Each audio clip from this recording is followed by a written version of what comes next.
नमस्कार, मैं हूं निशांत गुप्ता और आप देख रहे हैं आई इंडिया। आई इंडिया के स्टूडियो में आज खास मेहमान मौजूद हैं समाजवादी पार्टी की राष्ट्रीय सचिव गीता सिंह जी। तो गीता सिंह जी, आपका बहुत बहुत स्वागत है आई इंडिया के स्टूडियो में। नमस्कार निशांत जी। ये बताएं, आगामी लोकसभा चुनाव जो है जल्द आने वाला है जी। समाजवादी पार्टी ने जो है पहले ही एक सूची जारी की जिसमें 14 प्रत्याशियों का नाम जी। महिला कहीं नहीं दिखी उसमें, बल्कि बात करते हैं सब महिलाओं की। महिला बढ़े, चाहे कोई पार्टी हो, कोई दल हो, वो महिलाओं की बात करता है। तो ऐसे में समाजवादी पार्टी की जो पहली सूची जारी हुई 14 प्रत्याशियों की, उसमें महिला कहाँ है?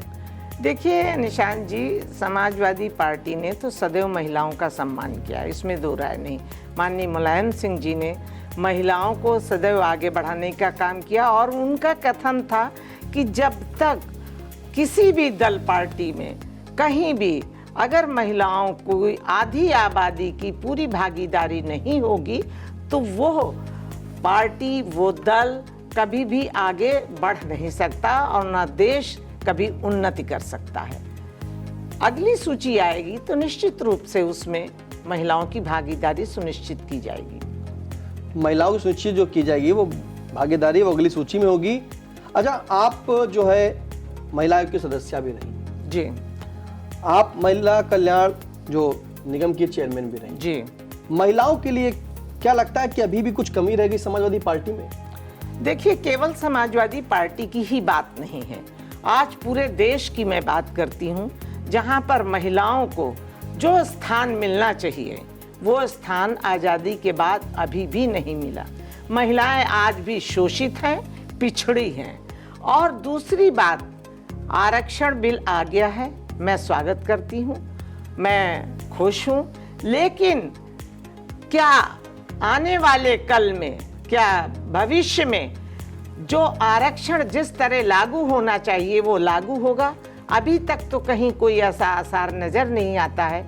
जो महिलाएं धरातल पे काम करती हैं, पार्टियों को मजबूत करती हैं, अपना खून पसीना से उसे सींचती हैं, आगे बढ़ाती हैं, लेकिन जब उनको सदन में जाने की बात होती है, जब कहीं ऐसी जगह पर उस आरक्षण में महिलाओं की भागीदारी सुनिश्चित करने की बात आती है, तब उस समय कहीं किसी की बेटी, किसी की बहू या किसी अधिकारी की पत्नी, इस तरह की महिलाओं को उसमें स्थान दे दिया जाता है, जो कि स्थान मैं तो वाजिब नहीं समझती हूँ।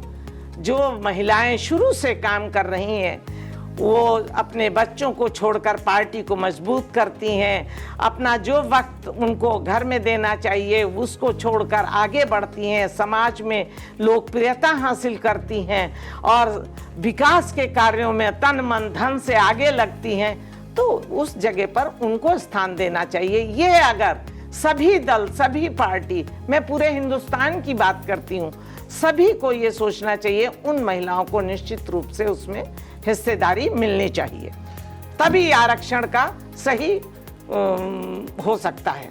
बिल्कुल, आरक्षण की बात कर दी आपने।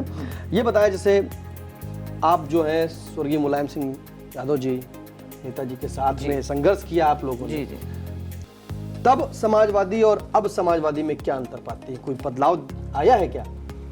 देखिए, माननीय नेताजी का जो था समय, वो ज़मीनी नेता थे। उन्होंने, जैसे कहते हैं एक गांव में कहावत कही गई, कुआं खोदा और पानी पिया।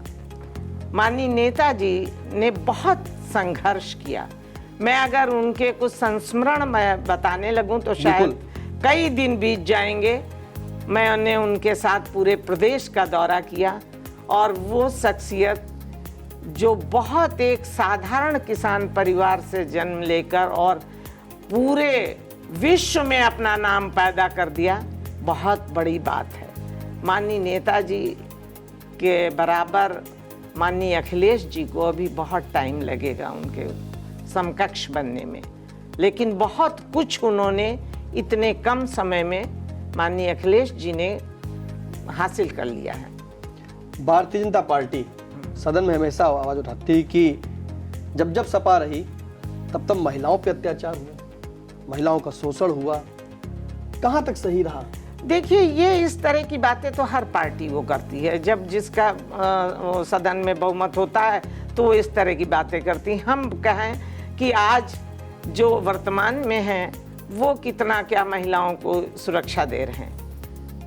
हमारी सरकार जब आई तो सबसे पहला शपथ लेने के बाद जो शब्द रखे कि महिलाओं के लिए सबसे पहले शिक्षा, सुरक्षा, स्वावलंबी और स्वास्थ्य, 4 ऐसी चीजें जो महत्वपूर्ण, अगर सभी पार्टियां इस चीज को सोच जाएं कि शिक्षा, सुरक्षा, स्वावलंबी और स्वास्थ्य, ये 4 चीजें महिलाओं को दे दें तो आज महिलाओं के लिए ना तो जरूरत पड़ेगी आपको ये चावल और गेहूं देने की, ना तो जरूरत पड़ेगी आपको उनके आत्मनिर्भर बनने की, ना तो आपको जरूरत पड़ेगी कि आज हमारी वो बहनें जो शिक्षित होंगी, सुरक्षित होंगी और स्वस्थ होंगी तो निश्चित रूप से वो आगे बढ़ेंगी और देश में पूरी तरह से आधी आबादी अपना काम करेगी।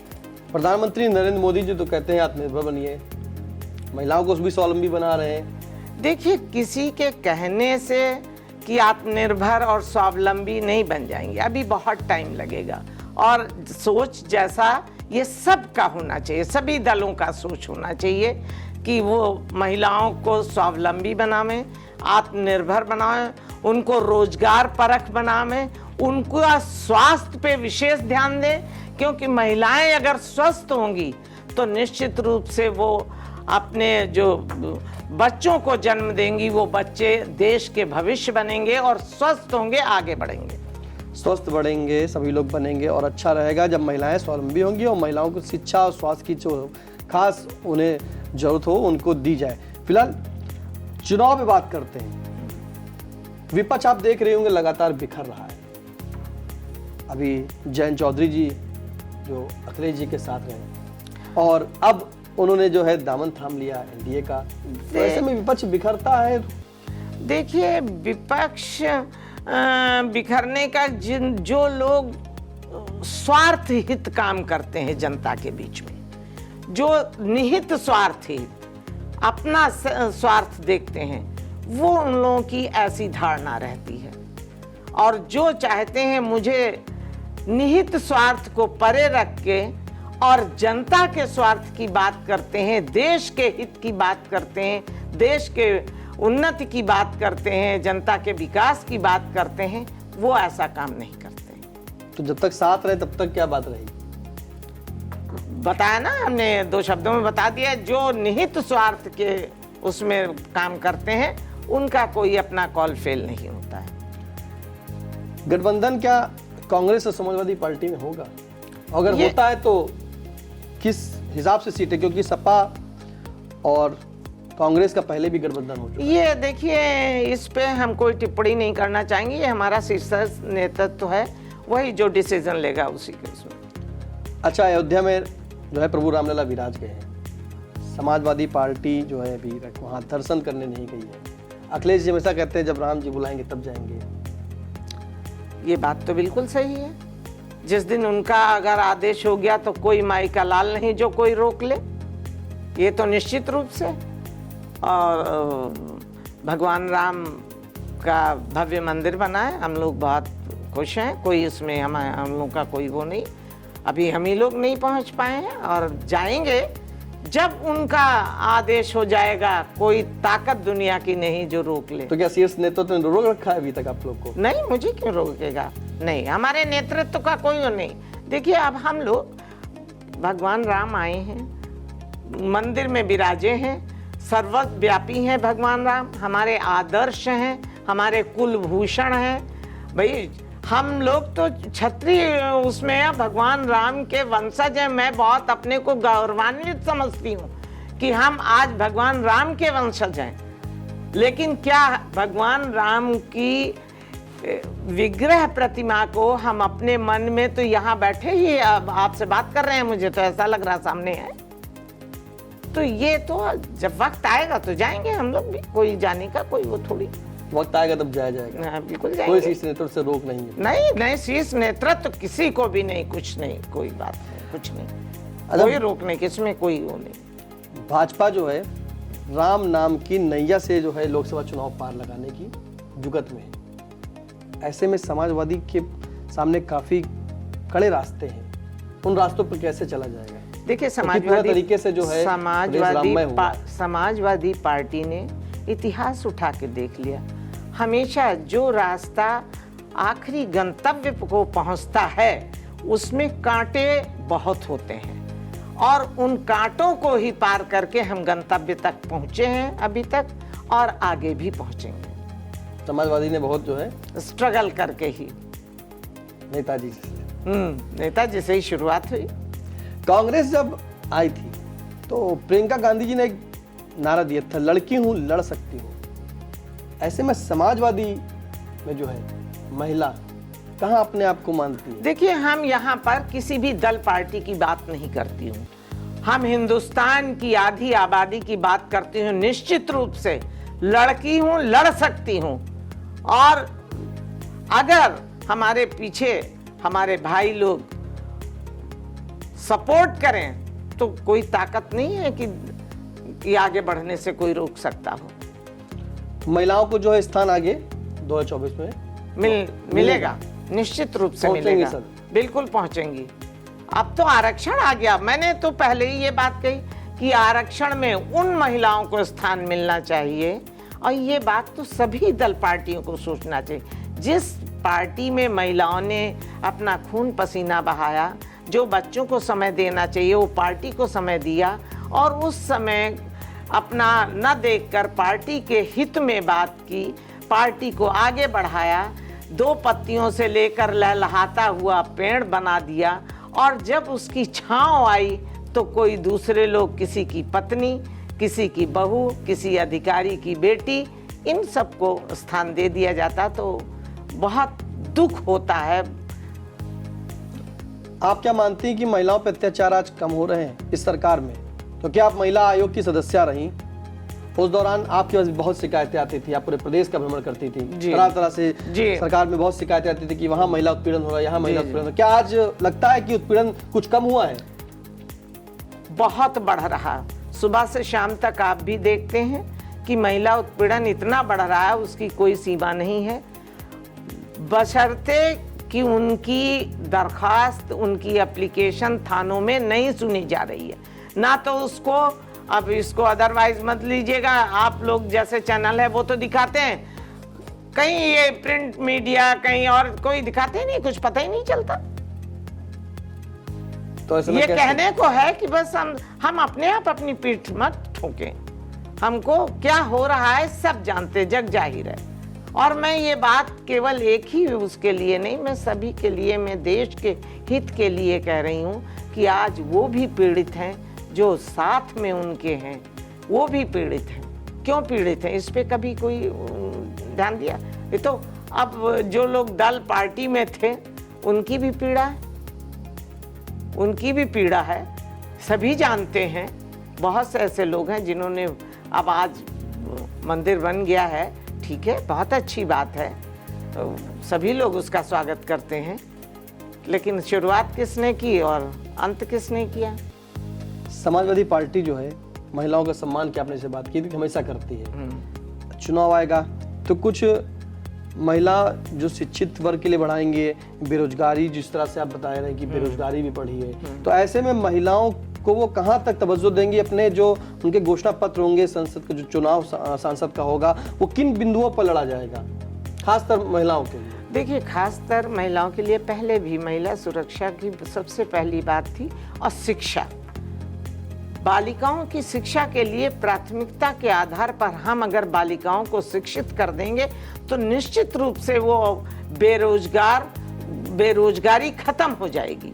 महिलाएं अपने में एक ऐसा हुनर रखती हैं कि वो छोटे से छोटा काम भी कर सकती हैं और करके उसको बड़े स्तर तक पहुंचा सकती हैं। तो सबसे मूल जो एक मंत्र कहिए या मूलभूत जो सबसे बड़ी आवश्यकता है कि शिक्षा, हम आज बहुत पीछे हैं, शिक्षा में बहुत पीछे हैं। अगर हम हर बालिका को शिक्षित कर लेंगे तो निश्चित रूप से हम अपने गंतव्य तक पहुंच जाएंगे। तो मतलब आपके जो घोषणा पत्र आएंगे, जो चुनाव के मुद्दे होंगे, उसमें शिक्षा पर जोर दिया जाएगा। उसमें मैंने बताया ना 4 बिंदु प्राथमिक हैं: शिक्षा, सुरक्षा, स्वास्थ्य और स्वावलंबी बनना। ये 4 बिंदु आधी आबादी के लिए निश्चित, इस पे पहले भी काम किया गया और आज भी किया जाएगा। और मैं ये बात सभी से कहना चाहती हूँ, पूरे देश से कहना चाहती हूँ कि सभी दल, पार्टी, सभी लोग इसको लागू करें, तभी संभव है। असली आरक्षण तभी मिल सकता है। सुरक्षा की बात करते हैं तो अभी सदन में उत्तर प्रदेश के मुख्यमंत्री योगी आदित्यनाथ जी ने कहा था कि महिलाएं, लड़कियां पहले गली में निकलती थी तो सुरक्षित नहीं थी। समाजवादी पार्टी पर जो है उन्होंने गुंडाराज का एक ठप्पा लगा दिया था। और अभी सदन में फिर उन्होंने कहा था कि जहां अयोध्या में जो है सड़कों पर पहले गोलियां चलती थीं, आज वहां राम नाम है। तो ऐसे में सुरक्षा का एहसास तो भाजपा अपने आप को बता रही कि हम दिला रहे हैं सुरक्षा का एहसास, वो भी खासतौर से महिलाओं को, लड़कियों को, बालिकाओं को, बेटियों को। अब आप ही सोचिए, इस तरह की कोई बात नहीं है। ये सुरक्षा जैसे पहले था वैसे ही आज भी है। बस इसका अंतर इतना है, पहले ओपन हो जाता था, आज उसको ढक दिया गया, बस इतना अंतर है। क्या चीज ढक दिया? कुछ नहीं। जो असुरक्षित हैं वो आगे सामने आता ही नहीं है। क्यों? ऐसा क्यों? क्या मतलब किस लिए नहीं आ रहा है? भाई जो हमारे रक्षक हैं, जब वही चीज उस चीज को नहीं, तो वो शांत होके बैठ जाती। तमाम घटनाएं हमारे सामने ऐसी अभी भी, इस समय भी आई हैं, लेकिन उसके बाद भी उन महिलाओं को कोई तवज्जो नहीं दिया गया, शांत होके बैठ गई। क्या किया गया आपके द्वारा? कहीं उनकी शिकायत करवाई गई? शिकायत जब सुनने वाला ही नहीं, तो फिर किसके सामने शिकायत लेकर जाया जाए? हम अपने जनपद की ही बात कर रहे हैं। एक हम कप्तान से जाके, डीएम से जाके मैं मिली थी, और आज भी उस महिला को उसका न्याय नहीं मिला। वो असुरक्षित है अपने को, और यही की बात है। कितने वर्ष हो गए करीब? कितने वर्ष नहीं, लगभग 1 साल से ऊपर हो गया है, लेकिन 6 महीने लमसम हो रहा है। जब मैं जिलाधिकारी से, वर्तमान जिला अधिकारी समय, उनसे मैं स्पेशली उस महिला को ले जाके मैं मिली थी, और पूरी सत्य घटना सब कुछ मैंने सब बिल्कुल ओपन कर दिया था कि सब चीज ये ऐसे ऐसे है, सब बता दिया। उसके बाद आज भी जस का तस वैसे ही पड़ा। अहलिया ब्लॉक का है, इमलिया सुल्तानपुर थाने का प्रकरण है। अभी भी वो जस का तस बना हुआ? बिल्कुल वैसे ही। वो जा नहीं सकती वहां महिला, वो लड़की जा नहीं सकती। महिला क्या, वो लड़की है। अभी कोई इशू भी नहीं उसके। तो मतलब भाजपा में भी जो है सब जगह है, इसको नकार नहीं सकते हैं आप। बिल्कुल। फिलहाल जो है भाजपा जो है अभी भी जिस तरह से बेटियों के सम्मान की बात करती, तो वहीं कोसों दूर है, क्योंकि असुरक्षित जो है वो जाए कहाँ, क्योंकि उन्हें जब न्याय नहीं मिल रहा है तो किससे वो शिकायत करें।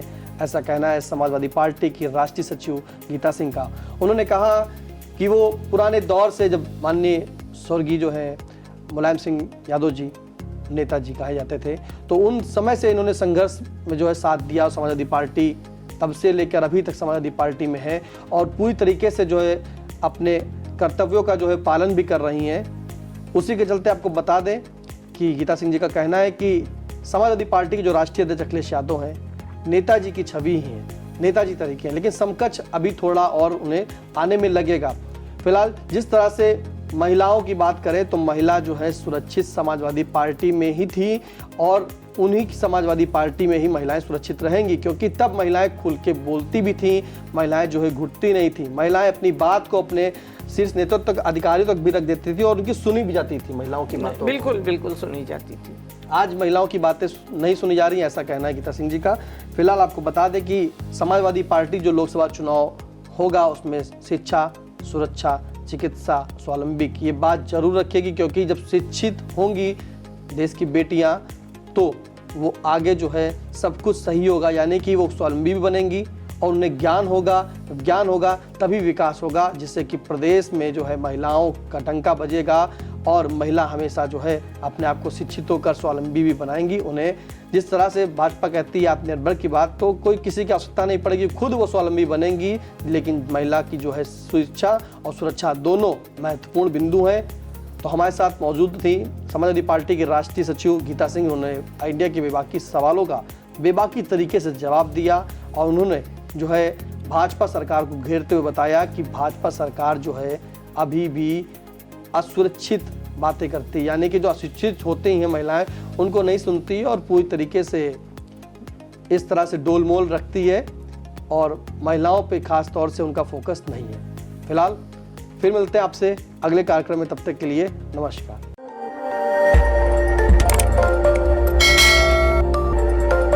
खबर आपकी, नजर हमारी। देखते रहिए आई इंडिया।